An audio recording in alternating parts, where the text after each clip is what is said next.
ஆளுங்கட்சி கூட்டணியில் இருக்கிற போதே நமக்கு அவ்வளவு நெருக்கடியில் இருக்கிறது என்பது உண்மைதான். அதிமுகவோடு சேர்வீர்களா?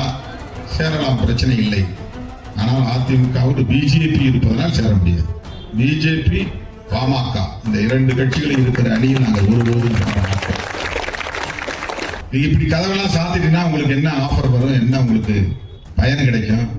நீ ஒழுங்கா இந்த பேரம் பேசலன்னா அந்த பக்கம் போயிடும் மிரட்ட முடியும். அப்படி மிரட்டி தானே அரசியல் பண்ணணும். அப்படி ஒரு அரசியல் எங்களுக்கு தேவையில்லை. அரசியலில் நிதானம் தேவை, சகிப்புத்தன்மை தேவை, பொறுமை தேவை. நமக்கு ஆதரவான சக்திகள் யார் என்று அடையாளம் காண்பதில் ஒரு தெளிவு தேவை. கொள்கை அடிப்படையில் நம்முடைய பகைவர்கள் யார் என்பதை முடிவு செய்வதில் ஒரு துணிவு தேவை. அதனால்தான் வெளிப்படையா முடிவெடுத்து சொல்றோம்.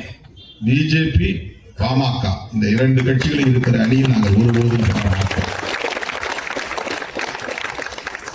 அதிமுகவோடு சேர்வீர்களா?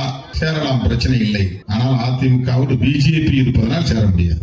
நீங்க இப்படி கதவெல்லாம் சாத்திட்டீங்கன்னா உங்களுக்கு என்ன ஆஃபர் வரும், என்ன உங்களுக்கு பயன் கிடைக்கும்?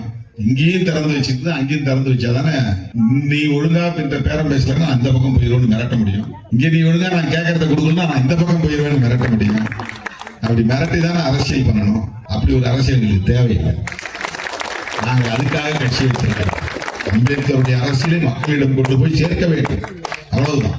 4 பேர் 5 பேர் ஆக்கிட்டா புரட்சி நடத்த போறதில்லை. 5 பேரை 10 பேர் ஆக்கிட்டதுனால ஒன்னும் புரட்சி நடக்க போறதில்லை. ஜீரோவுல இருக்கிற போதே தாக்கத்தை ஏற்படுத்தியவர்கள் விடுதலை சிறுத்தைகள். ஒண்ணுமே இல்லாத போது தமிழ்நாட்டு அரசியலில் விடுதலை சிறுத்தைகள் யார் என்று திரும்பி பார்க்கக்கூடிய வகையில களமாடியவர்கள் விடுதலை சிறுத்தைகள். இன்றைக்கு எல்லா நிலைகளையும் தாண்டி வேறு வழியே இல்லாமல் திருச்சி திணறியது என்று மீடியாக்களில் எழுதக்கூடிய ஒரு கட்டாயம் ஏற்பட்டது.